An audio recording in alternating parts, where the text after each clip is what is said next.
your new home, Piper. And Hello, stepbrother. Andy, where's your cane, love? I don't like using it. This is their new sister and brother. Oliver lost his family just like you guys.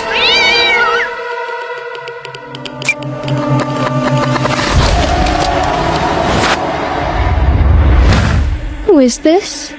My daughter. She was blind, just like you. But she drowned. How did she cope? I didn't. Some people believe the spirit stays in the body for months after death. Hello, my name is Michael Morley, and I'm here to review Bring Her Back, directed by Danny and Michael Filippo, the guys who directed Talk to Me. They return for a new psychological horror about two kids who lose their father. They end up getting adopted by this caregiver, played by Sally Hawkins, who is also a past therapist, counselor, who adopts these kids. And one has a disability in her eye. The brother, the older brother, who is her stepbrother, he wants to look after her, but there's a lot of trouble going on with this family after the father passes. This new caregiver, played by Sally Hawkins, only wants to take the daughter. She doesn't want to take the brother because of the fact that he's had past abuse of anger and problems with the law. Even though now the older brother has actually changed and grown and has actually matured and is a better person since then, he ends up wanting to look after the sister. After the father dies, he actually wants to be the one to be her parent, her caregiver, to be the legal guardian. But because he's 17, he has to wait a few months till he's 18 to be able to apply for it. What ends up happening, they end up living with this foster mother, and we meet another kid who is a mute, who doesn't say anything, that is a little bit strange, a little bit weird. And we also notice that she herself has a weird way of doing things, weird way of seeing things, saying things. She definitely does things that are very odd and different. And she definitely is a psychological person. At the start, she's like, okay, she's a little bit different, but we start to really find out that she is crazy.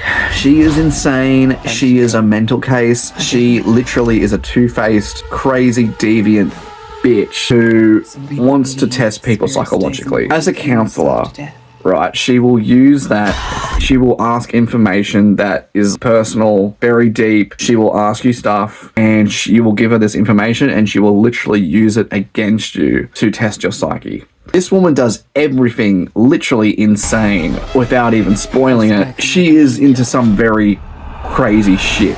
Something involving witchcraft, demonology. You get the gist. This movie is probably the most psychological. This movie really gets under your skin. Not only did it get to me, not only did it kind of, it does everything. It annoyed me, it got to me, it does everything that just gets under your skin, man. I'm thinking about it, wondering how do I talk about this without spoiling it and talking about such graphic themes. I mean, there are scenes in this movie where I was literally like, oh man, like it really pushes the envelope. Stuff with knives going into a kid's mouth and he's biting on it and it's grinding his teeth, and then he's biting on the corner of the table, the wood, and he's biting it down. You can see his teeth literally breaking apart, and then he's biting people and ripping skin off, and then he's eating himself, and it was just crazy, man. I didn't know how to take this movie when I was watching it, and everyone in the cinema is now psychologically scarred for life after watching this movie. So many people, I could hear people going, oh God, why did I go see this? So many people at the end of the movie were just scarred for life after watching this. It's like that scene in Billy Madison.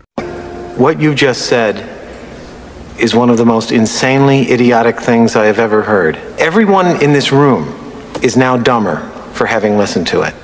Here's the thing. Yes, it's a good movie. Yes, the acting is good. The kids in this movie do a very good job, I believe, in the brother and sister dynamic relationship. This boy that plays this mute that goes through such psychological harm and does psychological harm to other people and animals. I was not even sure what the hell this movie was going to do and where it was going. But I can tell you, Sally Hawkins is absolutely phenomenal in this movie, man. She just does everything that gets under your skin. How can I explain her character? It's almost like she does everything that just gets to you. Imagine a person with long nails grinding their nails on a chalkboard and you can hear the screeching sound and she doesn't stop. Or, you know, mixing knives and forks together and just hear the sound of it hitting each other constantly. Sort of like the woman from Get Out where she does the spoon thing where she's twisting it in the teacup. There are things she's doing to this kid, like she's doing this. It's fucked. It is fucked. It's good, but it gets to a point, how far are you going to push this to the point that people are not going to want to even watch it again?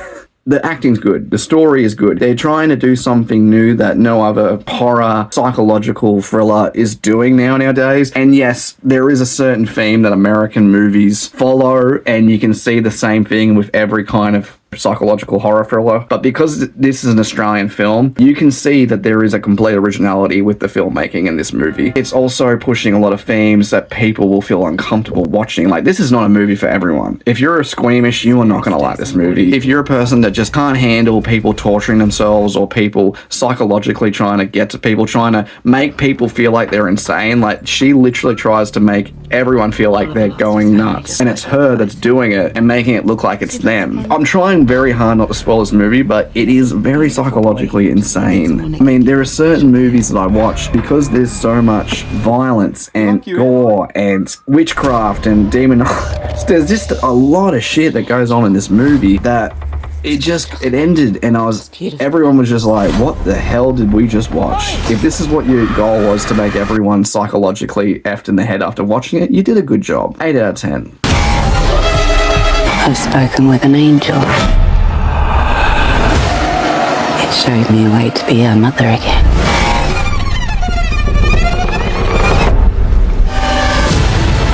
I don't think it would work, but it's working. Listen. Listen. Listen. Listen, listen, listen.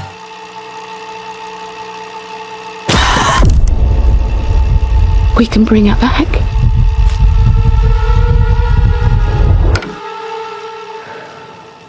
Did I do it right?